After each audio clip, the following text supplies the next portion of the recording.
Well, good afternoon, everybody, and welcome to the first live stream I've done in August. You Let me got to just get make off a the little. road, man. I know, no, 3 weeks on the road has been pretty much most of July is all gone. So let me just. There we are, making sure we're on all the other platforms, making sure the streams are up and running. They look like it. Although the Twitter one is interesting. But anywho, so hey everybody, really excited to be with our good friend Adam from Humanize IT. Adam, take a second, tell us who you are, what you do, all the fun things. Yeah, my name's Adam Walter. I used to be a director of security / CIO in the corporate world, and I founded a company when I did my own CIO work back in 2017. We did so well that we bought a gap analysis software and turned it into our QBR software that I use to help MSPs talk to their clients. We are very simple. We're almost pretty much just a turnkey. You sign up and you've got a QBR ready to go that has all of your data empowered by your PSA and a great tool called Compliance Scorecard. Well, thanks for the plug there. Awesome.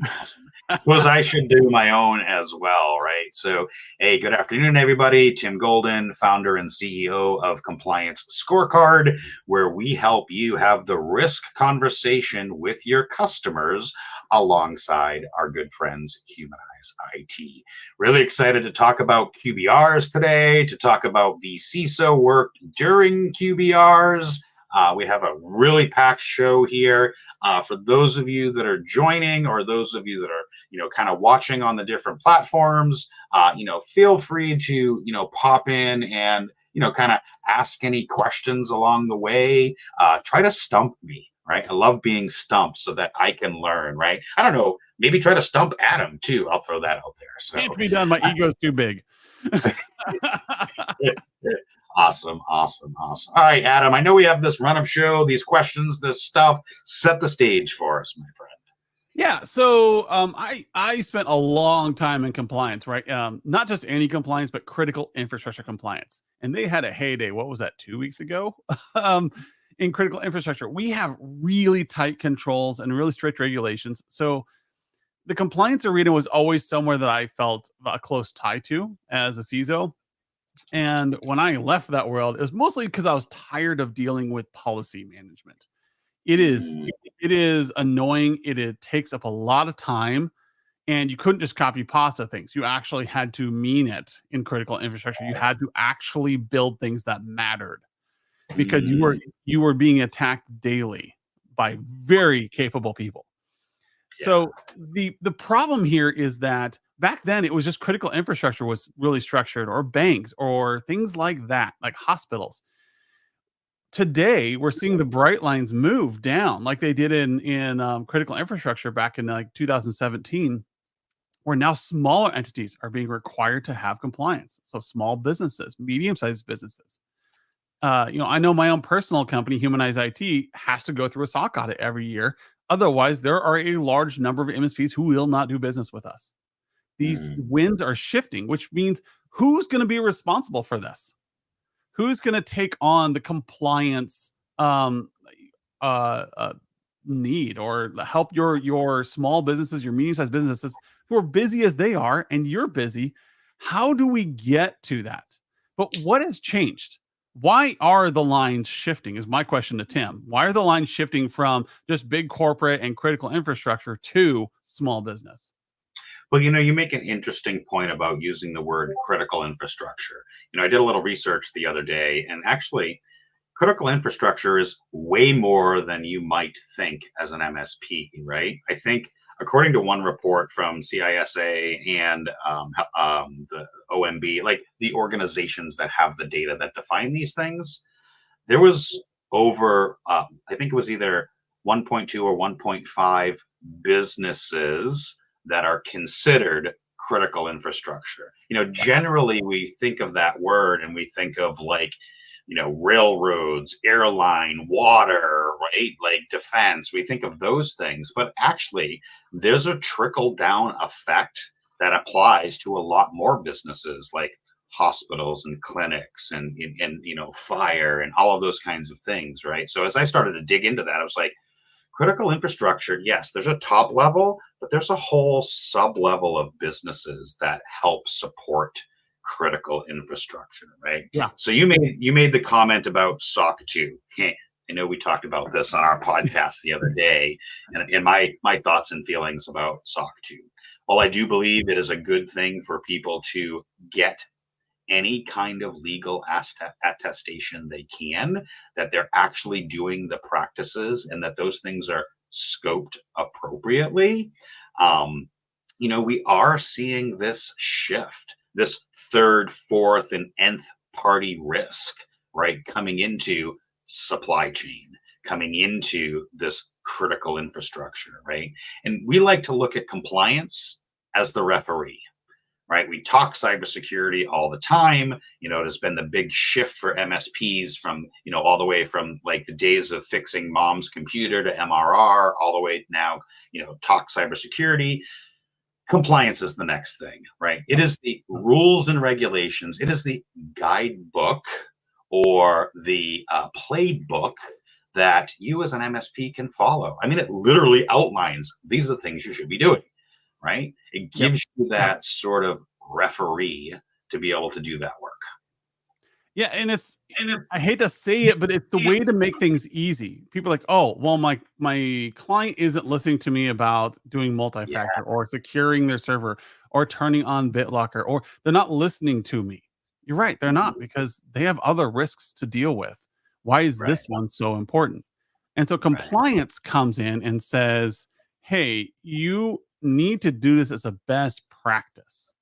This is industry standard. If you're not doing this, so it's not just the MSP being a squeaky wheel. It's very powerful entity saying this is bare minimum what you need to be doing, and having that meat behind there, those teeth behind there. Like, if you don't do this, you don't get to do business with your local utilities anymore. You don't get to do with your hospitals anymore, because you are too much of a risk. Even if you're just a flower shop, you're too much of a risk for us. We'll go to the one who is taking this seriously and willing to do this. So who's the appropriate person to have this conversation with a small business? Well, it's interesting that you bring it up, because Richard here in LinkedIn brings up a really good point about, words and words meaning something, right? As a compliance focused person, I totally get this. Words mean something, right? And the word critical might ring different, as Richard points out here. But here's the thing. People way smarter than us in the federal government, maybe way smarter than whatever, that's up for debate. People that are not us are actually defining these things, that are actually defining critical infrastructure, defining what is considered critical, right? I mean, I think we could all agree, like, water, pretty critical, right? Electricity, probably pretty critical, right? Health organizations and hospitals, probably pretty critical, right? But as you bring that down into the MSP level, is the donut shop critical? Well, I don't know. If I'm a policeman, yes, it and is. How do you make it through meetings? if I'm a donut man and I want my Dunkins every morning or my coffee every day, of course it's critical to me. But to Richard's point here, I get it. Like, sometimes our clients really struggle to understand where they fit in that entire chain of support, right? Let's pick on the whole CrowdStrike thing for a second, right? How many pizza shops could not keep up with the business, right? Those couple of days. Like, I mean, even our good friends at Huntress actually went out and bought pizzas for people, right? Yep. Pizza could be considered critical.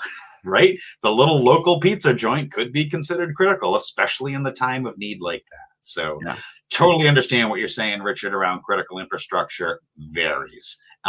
Joff, yes, if I'm saying Joff or Jeff correctly, this will always be here on LinkedIn Live and YouTube and all the things. So yes, you'll be able to get that there. So, Adam, we tried to like set the stage with the problem, right? We tried to talk about, 10 or 15 or 20 years ago when I started doing this work for the feds, it was federal government said, you will do this thing. If you want to work with us, you will do this thing. But now, as you progress forward, I mean, even cyber insurance is asking, do these basic 7 or 8 things. have an incident response plan, right? Cyber insurance is really driving that. So, yeah. Hey, Bill, good to see you. I don't know what the heck this is, Mr. Adam, but we'll move with that on the news. Did you just post your password on there? Hopefully not. Oh, it's the link to our Gotcha. the way it chopped up the YouTube feed. But if you guys can try that as my password, maybe it is it. I don't know. Hey, Bill. Hey, Bill. Good to see you. Neil, what do we got over here? Off topic. Where did you get your neon sign? We can talk offline. I can actually make a referral and you can get me $10 for buying one. I'm kidding. I don't care about referral fees, but I will talk to you. Send me a message. So we've recognized that the industry has shifted, that compliance is here, that it's no longer a checkbox exercise, right? And so us as MSPs, as we start to move forward, right, what do we need to think about as far as delivering these services to our customer, Adam? How do I, as a busy, level 3 technician, or maybe even a TAM or account manager, like, what do I need to do, right? What we know what the problem is. The problem is, well, Adam, tell me what you think the problem is. We'll start there. Problem is there's too few people who've actually been through compliance, right? You hear about it, you maybe done a self-assessment at some point, but then you have clients who have absolutely no clue what compliance is. It's just a funny word that hospitals have to deal with and banks have to deal with. And so the problem now is no one knows how to talk about this in an effective manner. And once you get that meaning behind it and the compliance, the actually control family behind it or framework behind it, now you say, oh, this does matter. This is now in my cybersecurity insurance. I can't do this. So what's happening is we are not able to do business unless we're compliant, but no one knows how to jump over that hurdle. And so unless you've worked in a compliance department, unless you've worked with a compliance professional, how do you get that expertise? I mean, you can go to SANS, you can go to like CompTIA and take some classes on it, but that's a whole different ballgame than actually living, eating, and breathing compliance, gathering evidence, applying controls, and negotiating with business owners saying, look, I gotta turn this off, but I really like it. I know you like that, but I have to turn it off. Yes, you're going to have to use an authenticator to get into your favorite thing now. I'm sorry. But if you want to do business with this billion-dollar company, we've got to do this thing. And now it matters. Before you could get away with just ignoring it because it didn't matter. There was no risk to it. It was just this pie in the skies. But now that money is on the table and the ability to do business is on the table, these small businesses are going to look around and say, how can I get this done? I want to get this done as quickly and painlessly as possible. And they're going to want to hit the lowest bar humanly possible until they start getting it under the. And Tim, you've been in compliance long enough that you know all these arguments. But now we're going to start having them, and your clients are going to start looking for who's my expert, who can help me with this. And I tell you what, the CPA firms are going to eat this up. I mean, that's the shift in the industry, right? We talked a little bit about this in the beginning, how we've gone from fixing my mom's, laptop to selling MRR to doing cybersecurity, right? We are, for all intents and purposes, the technical experts. We are well positioned as MSPs to understand some of the technical nuance, right? The challenge that some of us tech geeks have is, how do we explain that in terms that our customers can understand? How do we have that risk conversation using words? You mentioned the word negotiate, right? And our good friend Nat, she's doing a negotiation video over with our friends at Empath. I'll drop that link in the comments later. Like, the art of negotiation for us technical people is really difficult, right? And as you're building out your MSP practices and as you're delivering these QBRs, these risk business reviews, as you're delivering that, you may consider learning yourself the art of negotiation, or bringing somebody in that has those types of skills that aren't just technical, but are, the soft skills, right? That's a whole nother webinar down the road. But, today we're talking about quarterly business reviews. Everybody knows the term QBR. My good friend Alex and Marnie used to fight about this all the time because I like to use RBR, or risk business review, right? Yeah. Because the days of just telling customers about tickets or telling customers about spams blocked, like I care about that. That's something that can be like emailed once a month. You want to actually sit down, identify those areas of risk, and have that risk conversation. And you probably want to be able to do that work at scale, right? You don't want to have to manipulate spreadsheets and Word docs and all that baloney. You want to have something like Humanize IT and our integration with Compliance Scorecard to get the data to actually show here is where your risks lie, right? Adam, you want to talk a little bit about we've identified the problem. It's here. It's not going away. It affects pretty much everybody. It's dangerous if you're not doing it, right? Mm-hmm. How do we solve for that? Well, so my wife's a pharmacist, right? And when she went through pharmacy school, this has been 13 years ago, they taught her what's referred to as holistic approach, holistic health. So rather than just treating one symptom at a time, there's this idea that you need to look at the whole lifestyle of the patient. What are they doing as a whole? And then fit a regime in that will help fix the problems that they're having as part of a holistic solution, rather than just looking at the heart, just looking at the lungs, just looking at the blood, looking at the meds. So we want to do the same thing in IT. A lot of times we walk in and we just look at assets. Tell me about warranties and tickets. I don't care about everything else. Oh, you're not doing MFA? You should be doing MFA. Whoa, you just jumped in somewhere else. And so you start speaking in these disjointed ways where the client isn't tracking what you're saying. You can track it easily because you're an IT person. All this is in your head. It's all inside that mind map you have. Your client is not on that same page.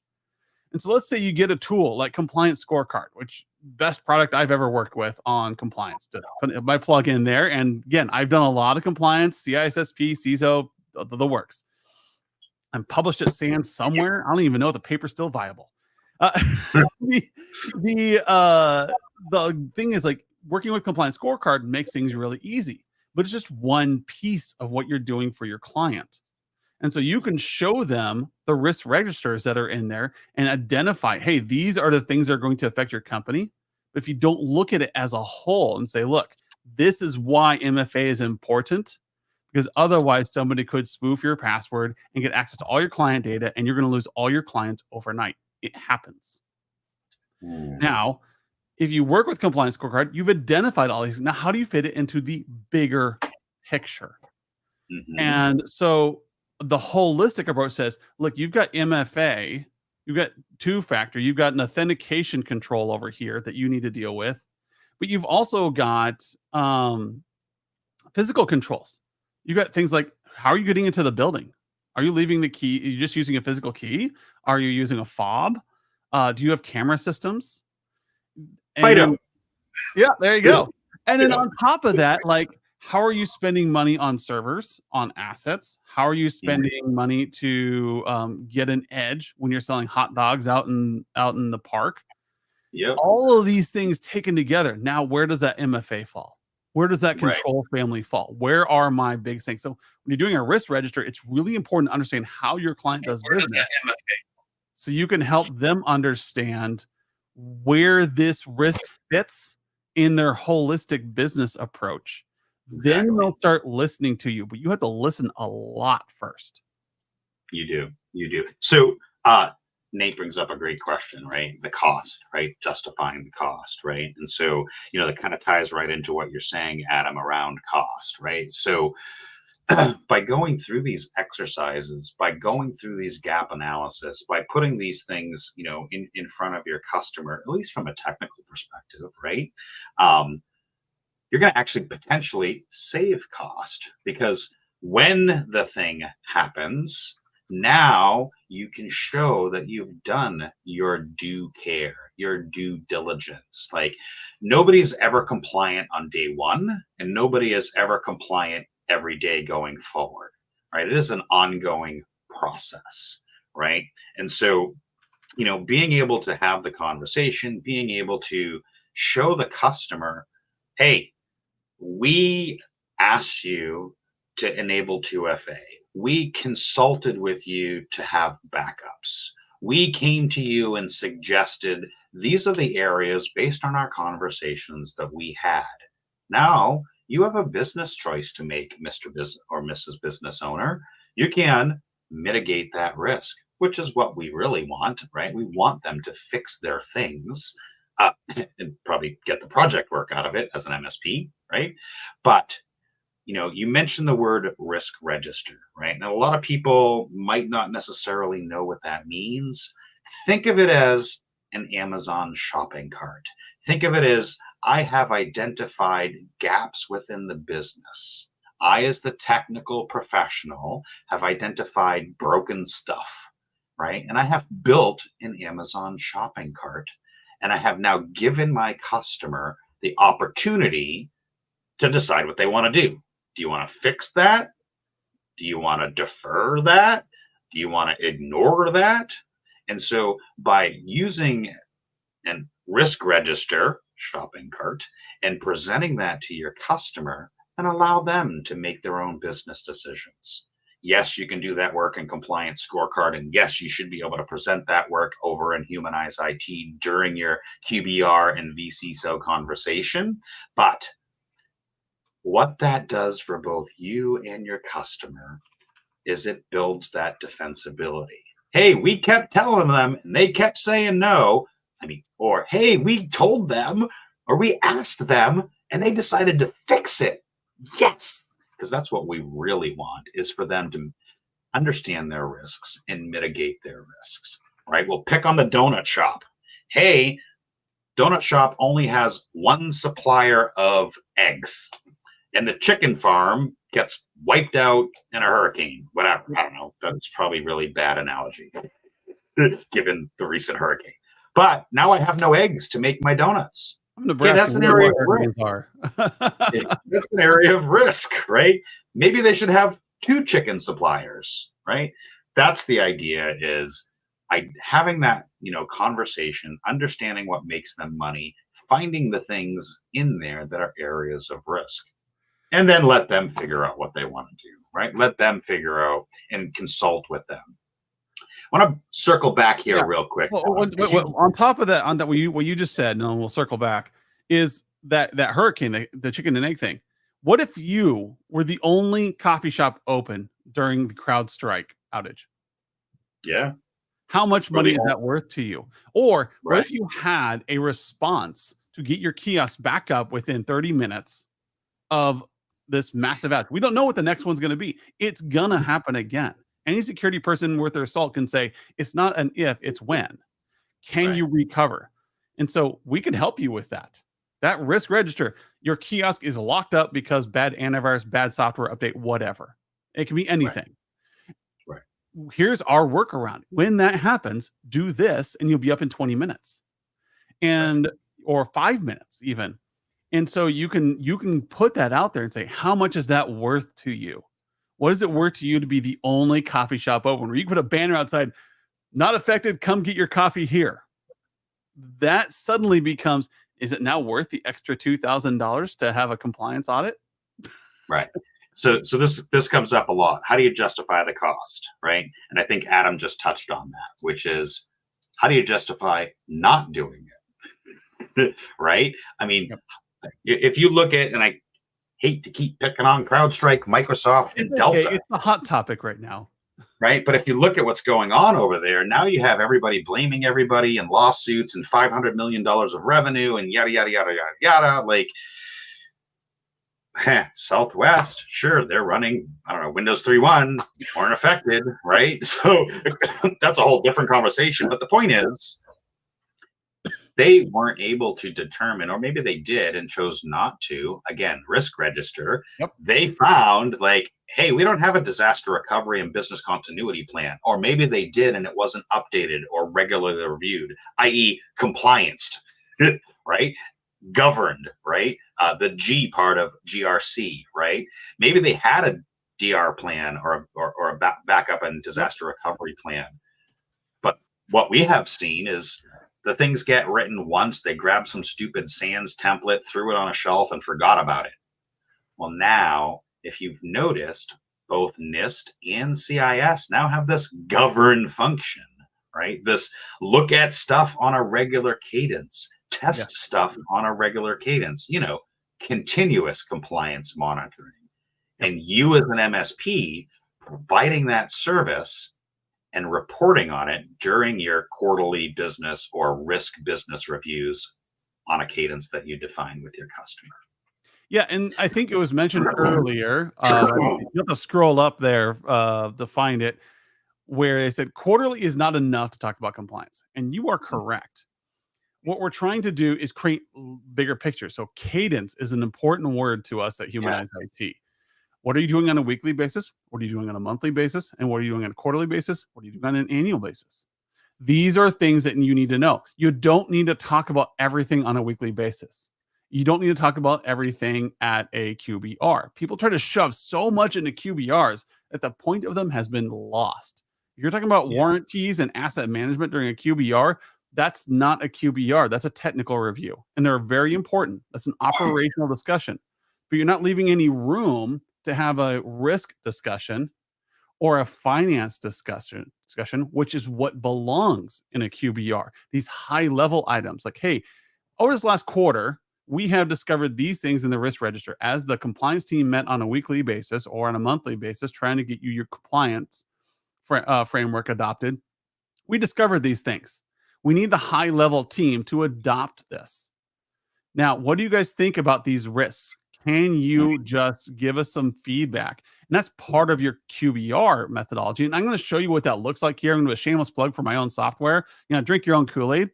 How I do a QBR with clients that matters and shows them that big picture.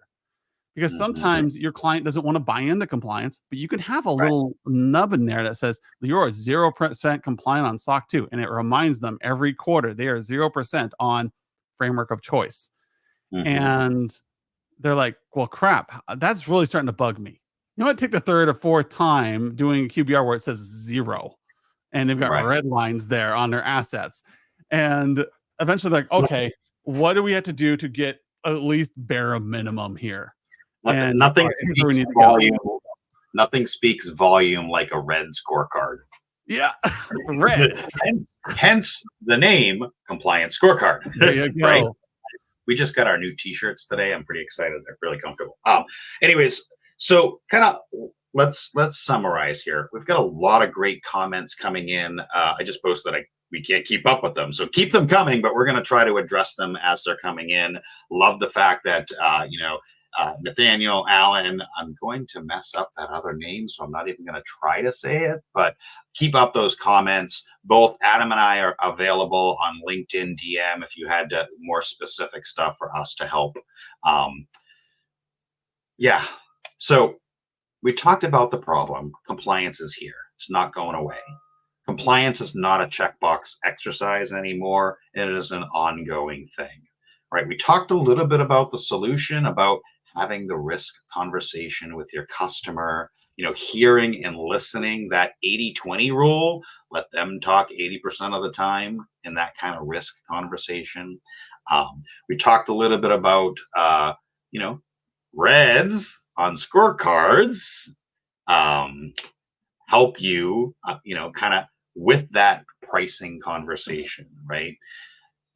We mentioned, right? I might have mentioned that how can you afford not to do it, right? And so do we have, let me just wrote third-party vendor due diligence. That's another webinar in and of itself. I'll give you my opinions about that at some point. So, speaking of cadence, sometimes you dive into things. Sometimes you say, look, I need more time to discuss this with you. I give you Tim Golden. One of the things that we did at our MSP was to conduct weekly L10 style meetings with either one or two of the right people, right? So we had weekly cadence meetings. They were 30 to 45 minutes. They were well structured, right? What's going well, what's not. L10 style. Go Google L10, you'll figure it out. And then that set the pace.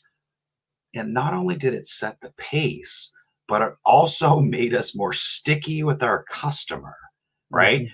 They keep paying us, but we don't talk to them. And, when it comes time for annual renewal, they're like, what have you done for me? I throw money at you every month, but you never talk to me. You know, defining a cadence, and part of the onboarding that we did as an MSP was ask them who is accountable and responsible and given the authority. Doesn't have to be the CEO. It could just be Sally's secretary or Harry in HR. That person. Once you've determined that person, then you determine, how do I like to communicate with that person and how frequently should I communicate with that person, right? It's all about setting the expectation with the customer, whether it is somebody new that you're bringing in or an existing conversation or existing client. Finding the human that has the authority, responsibility, and pieces, setting a cadence that works for both of you, and then ongoing do the work. And then that once a quarter, you can show that progress over time, right? You can have that bigger technology or quarterly or risk review with the higher ups. Hey, we did work and this is what we did. And by the way, you still have a 0 on SOC 2, so we should probably look at that. Yeah. So let me flip over. Like, security does not happen in a vacuum, and I want to get a little bit lower level here. So I'm going to share my screen just for like 5 minutes. Do a Yeah, shameless yeah. plug. No, go ahead. Pull You that can up. do, and just so you guys know, you can do this with a piece of paper. I mean, you can do it with a number two. We always joke that our software can be done with a number two pencil and a Big Chief notebook, right? Yeah. So over here, this is our platform, Humanize. I've got Acme Core. I've pulled in my projects from my PSA. Here's things we're working on. We're working on Windows 7 end of life. I should probably update the Windows 10 end of life just for, Maybe make this bigger so everybody can see. yeah, for the old people like Richard. Anyways, we have these things that we're working on. But then as we scroll down and we have in this meeting, we're discussing what we've done and where we're going. We can now come down and say, oh, look, according to Compliance Scorecard, hey, Tim, what's going on here with the SOC 2 assessment? Mm-hmm. Well, Can you give me a breakdown? This is coming right from your tool. Yeah, it's super tiny on my screen. But what I can see here is that, you've done half of the work. You have a 50% score, right? You've done, it's really hard for me to see on the screen, tiny as it is. Let me do it. I can do it. Oh, there we go. Yeah. So when we're looking at SOC 2 and part of our secret sauce, well, it's not secret, right? We throw it out there. We've broken compliance down into 4 simple steps. Right? Alignment, authorization, adoption, and assessment. It's pretty darn easy, right? It doesn't have to be hard. Is a thing aligned to a thing? So in this case, is the company aligning to SOC 2? Great. Us as MSPs, it's not our stuff, it's our customers. They need to authorize it. They need to approve it. They need to do the work. We need to have the conversation, but it's their stuff. They need to authorize it. Correct. Right? And then, what good's all this work if you don't have end user buy-in, if they haven't adopted these things, right? If they haven't made it part of their corporate culture. And lastly, things that need to be on a regular assessment cadence. So what I see here is that, you're halfway done. You've done the alignment piece. You've kind of pulled the things together and said, here's how we are aligned to stuff, right? And, we've set that review cadence, that assessment cadence. I mean, we still have to get them authorized and end users adopted, but moving on over to the business risk, that's doing an assessment.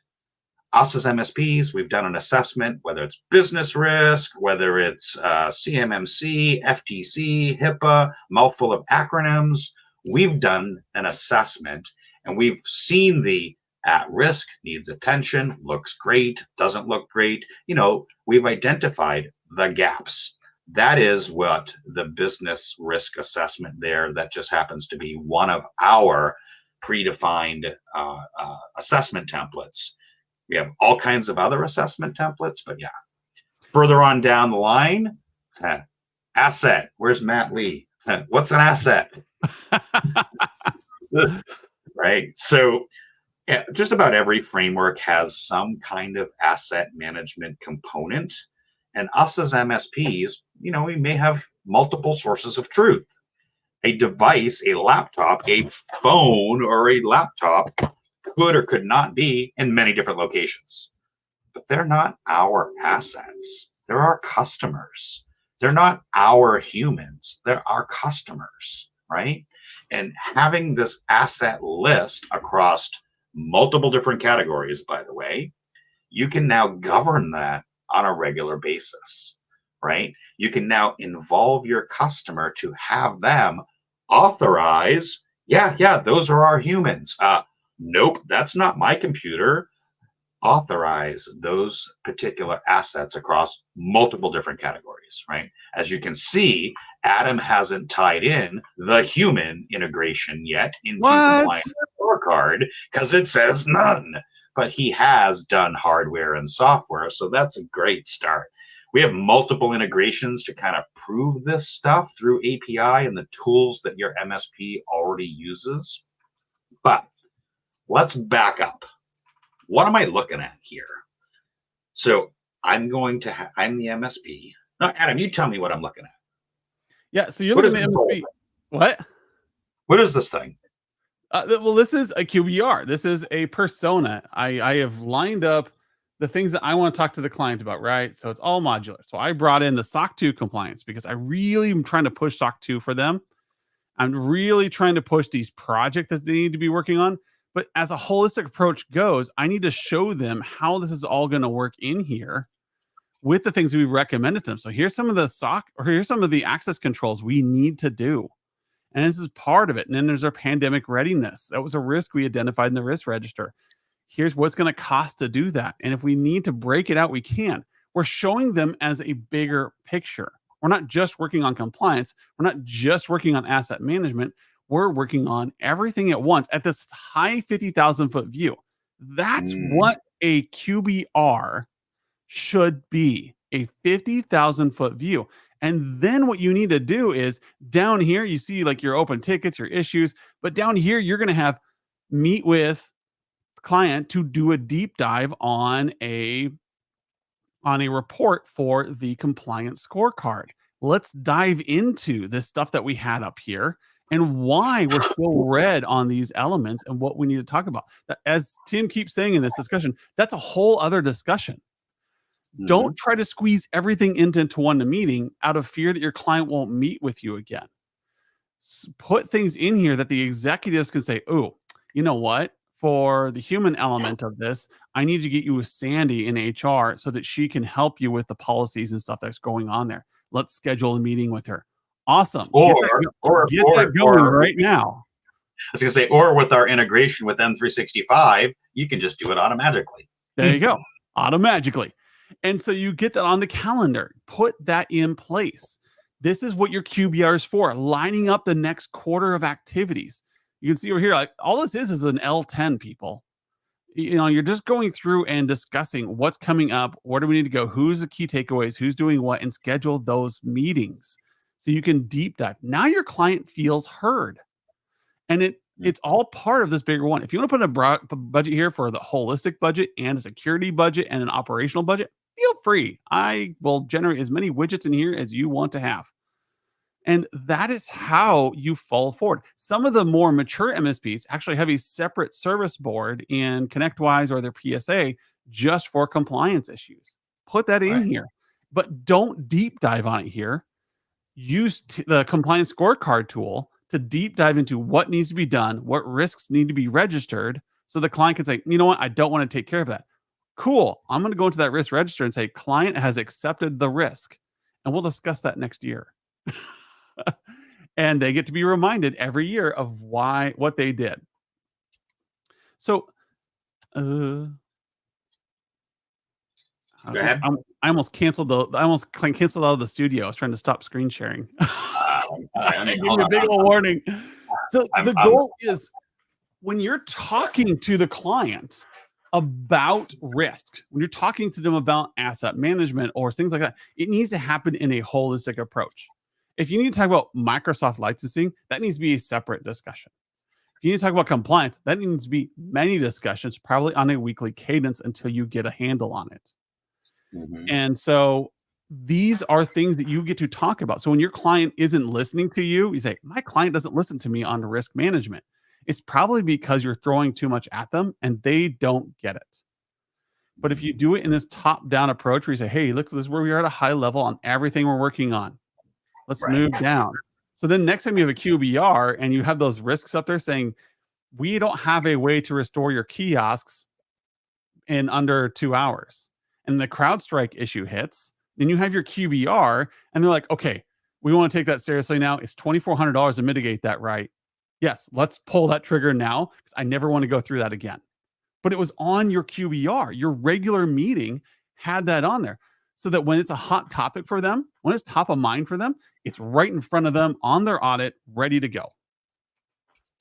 That's what a holistic approach is. And then you move on to how do we get better computers for the admin assistants? How do we, find a better tablet for home use? All those things happen in the same conversation, but they happen at a high level.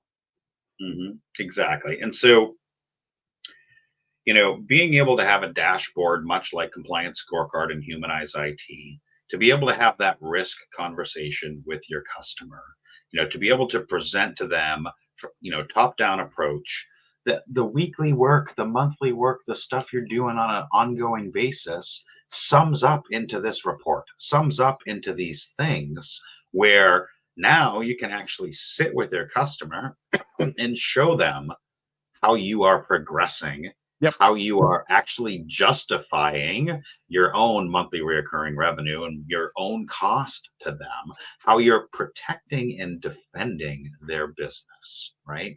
You have identified those crown jewels. You've identified those areas of risk. And now you're just working alongside them, iterating and getting better over time. Right. Yeah. And being able to use these reports and these tools to have that conversation. And remember, your client is going to be in the same place that you are. You can help bring them up to speed. But if you spend time listening to them, what their concerns are, you can say, oh, we identified a risk there 6 months ago. Let's talk about that now. It's almost like parenting, right? You're sitting there and your kid isn't ready to talk about how to do a budget. They just want to spend money and do what they want to do. Then they get that first financial stress. You're like, I really should be paying attention to this. I keep running out of money. I want to buy the Xbox, but I blew all my money on candy and Coke. Pepsi, sorry. What kind of family do you have? Mountain Dew. It was that's the idea, though. Like your client does the same thing. They blow all their money on whatever around the office because they think that's important at the time. Marketing, sales. And they are important because they're trying to generate revenue. But then all of a sudden they're like, oh crap, I need to make sure we need to be SOC 2 compliant. We need to be HIPAA compliant, whatever, figure control family. And now it's like, oh, that's going to cost like $20,000 to get there because we have to put a whole bunch of controls in and then we also have to audit. So, but having those on the table, on your QBR, on your roadmap, where it's kind of broken up, like, look, this isn't as bad as you think. We can get started on this now, and we can piece it together. And compliance scorecard tools, compliance as a service. So I see that you're asking that question, what's the best tool for this? That there's not just one tool for this because you're having multiple conversations. That's why we bring in this particular webinar. And so we need to have a way of talking to our clients holistically, Humanize IT, and then deep diving on things that matter, Compliance Scorecard, so that you don't miss things.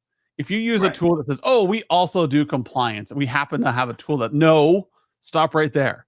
As somebody who spent a lot of time doing compliance, you do not want a bolt-on product. You want somebody who lives, eats, and breathes this because it changes every year, if not quicker. And you need somebody who's on top of that. Otherwise, guess who gets holding the bill when you tell your client you're helping them with compliance and you missed the new control that came out for PCI or whatever. Don't get left behind. Your clients need to be aware of this stuff, but you can be the subject matter expert. Get a tool like Compliance Scorecard, integrate it into your client framework so that your clients are constantly reminded of what's going on. Where are they going? What's the big picture you're trying to paint for them? And as well, it Right. helps you engineers to put things into context too. Okay, would you rather them do MFA, or would you rather them move that server to the cloud this year because they don't have infinite money? Right. Which one's the priority? And you get to help have that conversation. It's not your decision, it's the client's decision. They've I only love got so that. much money. That But if is you what we can, say all the time. It is your customer's decision, right? yep, And Adam, I want to circle back to what you did in this conversation 10 or 15 minutes ago. You're talking about healthcare and heart surgery and blah, blah, blah, blah. Like what you did is you related the conversation to a particular, genre, right? So I'm going to walk through that real quickly, right? We always hear HIPAA customers don't care about HIPAA. They don't want to pay for it, blah, blah, blah, blah, blah, right?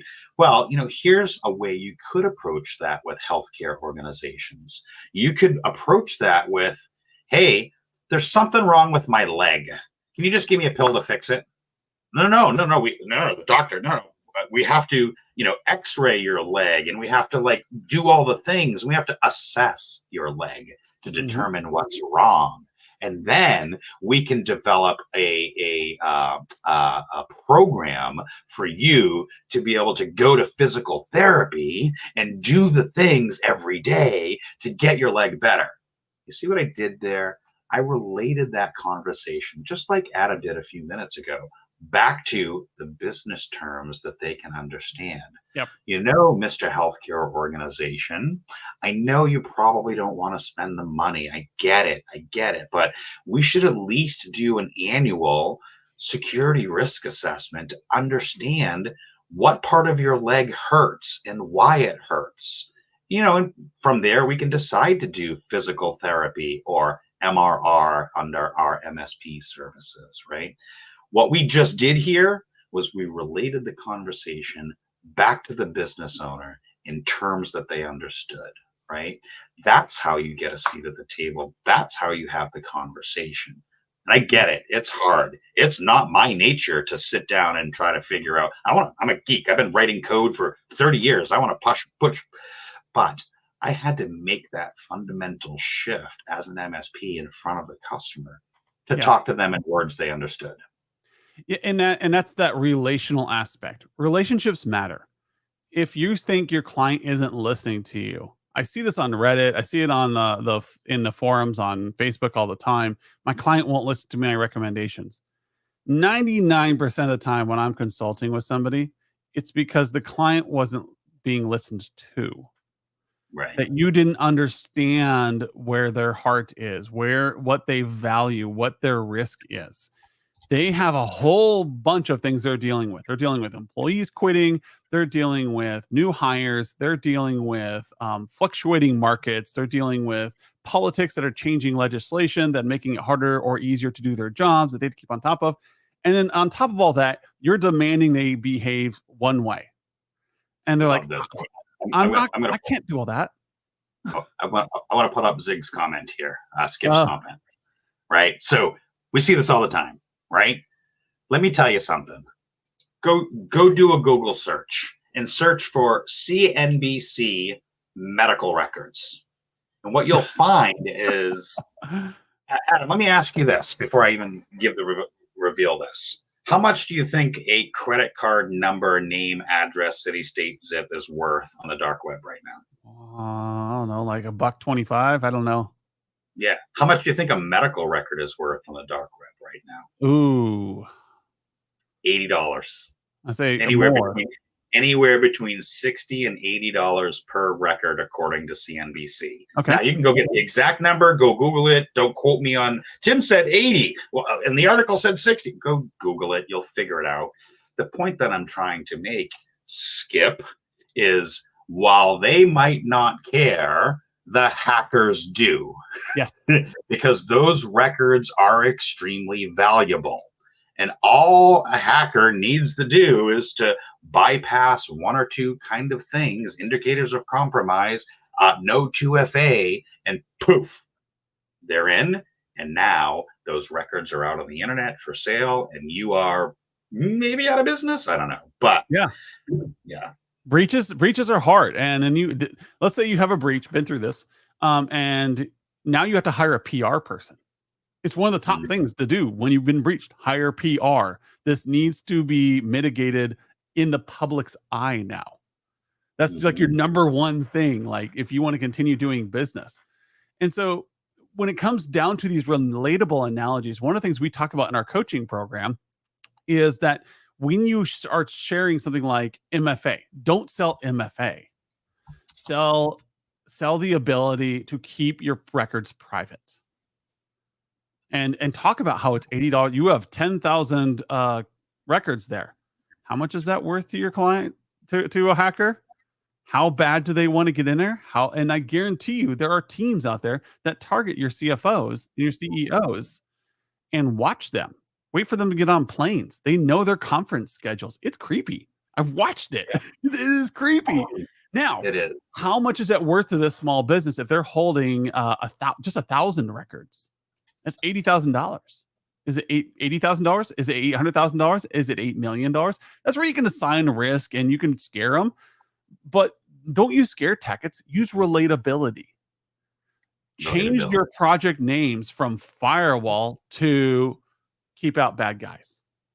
Yeah. Change Or your like to that.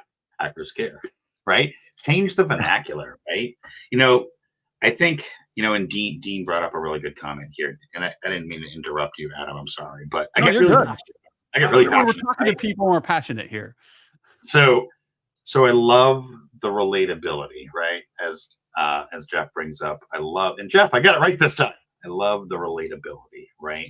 Talk in terms they understand, and I learned that lesson hard, but early, right? When I walked into the enterprise organization and I started turning everything off and I started disabling stuff and I removed admin rights and I became Mr. No, Big Bad Tim.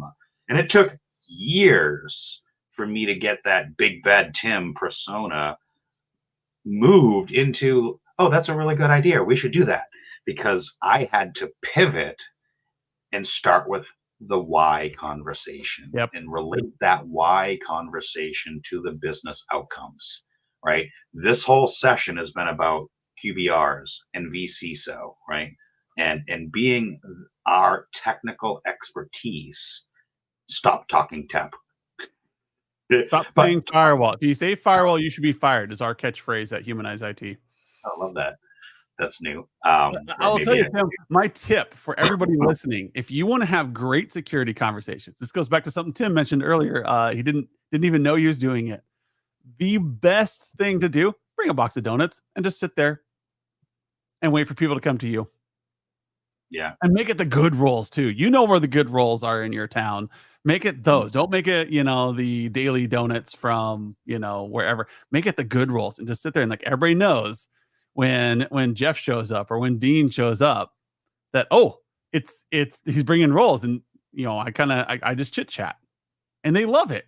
And I got to know people in my organization. I got to be known as Fridays with Adam. I would walk around the organization and I would bring an entire box of high quality donuts to the department. And I would just sit there and chit chat about what's going on, learn about their day, learn about what they're doing on a daily activities. I built a relationship. I didn't just come in there firing away saying, you guys need to be doing this better. No, I built a relationship. And then they started listening to me. They started asking me, what do you actually do? I'm like, well, my big problem right now is I really need to get people to start locking their computers when they walk away. We're going to make a game of it later, but that's just something I'd really want to do. And they would tell me about well, I don't lock my computer because I just go away and I come back and it takes all this effort to get back in. And so I can see it from where I am. I'm like, okay, cool. I'm learning about them. And because that relationship is there, I'm able to sell them well, what if I made it through as long as you're within I adjust the policy. It says, as long as you're within eye distance of your computer, you can walk away from it. What if we work the policy to help them? Then they see that I'm working with them. So then when I lock something down, it's actually important to me, like MFA, you will use MFA. They're like, oh, well, Adam worked with me on that last thing. And you've put some chips in their pile. Now you're taking some chips out. And that's how relationships work and they matter. And say this all the time. If your client isn't listening to you, it's because you're not listening to them. This goes universally for all relationships. Right. And trust me, I Yeah. talk a lot. I don't know whether it's you or me. That would be a good conversation, is to figure out who talks more, Tim or Adam. I think my Fathom note taker tells you like the percentage of talking when I'm in a meeting, and then me, I'm always like 81%. It is certain. It is so. And all right. So you went there, right? So we all use these note taker apps, these things. I track the 80-20 rule, right? I track it for me. I track it for our staff. I track it for what we do. And the 80-20 rule is they need to be talking 80% of the time. Yes. Right. And we track that. It's a KPI for us, right? We keep track of that because we want to learn and hear about their struggles. We want to be able to pinpoint areas where we can help and find risk and relate to them. And so, yeah, you brought it up. We do that. We track that as a KPI, 80-20 rule. And I have a thing right above my monitor that a good friend of ours, Kyle Christensen's, gave me the acronym WAIT. Why am I talking? It's literally right there. Here I am talking about why am I talking. Right. But yeah, that having that relational conversation. So I had a CISO who had a stop button on. He had a stop sticker that he had on his notebook. That was a CISO of a major corporation. No, it was just a sticker that he had on every binder. Every time he opened up his notebook, there it was. Stop. Yeah, I had to do that when we were physically in the office years ago in the beginning. Right on my door, I had a little sign that said, "Shut up." Because people would come and they would stand in my doorway and they would bark at me, "Tim, you disabled." And I'd be like, "I'm so sorry. Let me help you with that." Yeah. Anyways, we're coming down to the last 3 or 4 minutes here. I know when I like to do these live streams, I like to leave the audience with one key takeaway. So, Adam, I'm kind of putting you on the spot here. I'm going to pull you up full screen. If you had one key takeaway from today's session, what would it be and why? And hold on, let me make you. There we go.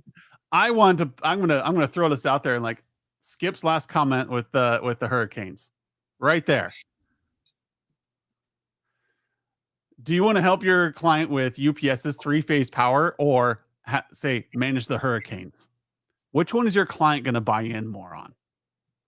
You can talk all day about these assets, about their warranties and everything, or you can say manage the hurricanes. It's just like the car dealer saying, here's all the parts of this engine. Here's the fuel company. No, or do you want to look sexy? That emotional aspect, that relational aspect. You are now talking to me about something I care about. I care about hurricanes. I care about them not being a problem. That's the key thing that compliance will help you with. And if you start with a QBR and a compliance in there, you're going to see that holistic picture and you're going to be able to show them why they need to care because you're going to start relating to them. Love that. Love that. It goes right back to relating to the business, right? I love manage the hurricane, right? Manage the chicken farm, right? We talked about that earlier, right? So I don't know. For me, I think one of my key takeaways is don't be afraid of compliance, right? We hear that a lot. We hear, I don't know where to start. I don't know what to do. I don't know where to go. I don't want to get it wrong. Tell you what, by not doing it, you're already getting it wrong, right? By not having the conversation with your customer as an MSP, your competitors will, right? So you hear me say this very frequently, which is start someplace, do something, start now, right? Which means do this work on yourself. Eat your own dog food, drink your own champagne, whatever acronym you like to use around that, right? I don't care if you do that work in spreadsheets and pen and paper and tablets. I mean, obviously you can do it at scale with Compliance Scorecard and Humanize IT, but start someplace, do something. Yeah. Pick a framework and go, right? And do that on yourself. And you can learn on yourself. You don't have to be afraid of making a mistake on yourself. Or you can join our peer group where we can help teach you this stuff too. Yes. And get online, get some education. Tim's got some great peer groups. Those are gold, guys. Gold. Tim, cool. Anyway, I can't help it. I'm a dad. Puns are there. But the idea is that you need to educate yourself. You need to get ahead of this. Otherwise, somebody else will beat you to the punch. Establish yourself as the SME in this area for your clients. They'll tell their friends, oh, hey, Bob helped me through this. Richard helped me through this. Talk to them first, and they'll help you with this compliance need you have. How do they do it? They've got a set of tools. Awesome. Set yourself up today. So, and I just saw this for here real quick. The peer group. You can get all of that information at compliancescorecard.com. Sign up right online. Last shameless plug. We are at the top of the hour. Everybody, thank you so much. Lots of great comments. Adam and I will follow up on LinkedIn after on all the comments that I have missed, been trying to keep up on. There's a ton of them. Have a great week, everybody. You can find us on LinkedIn, YouTube. Do the things, the likes, the shares, spread the word. But Tim Golden, Compliance Scorecard. See y'all. Thank you. Subscribe now.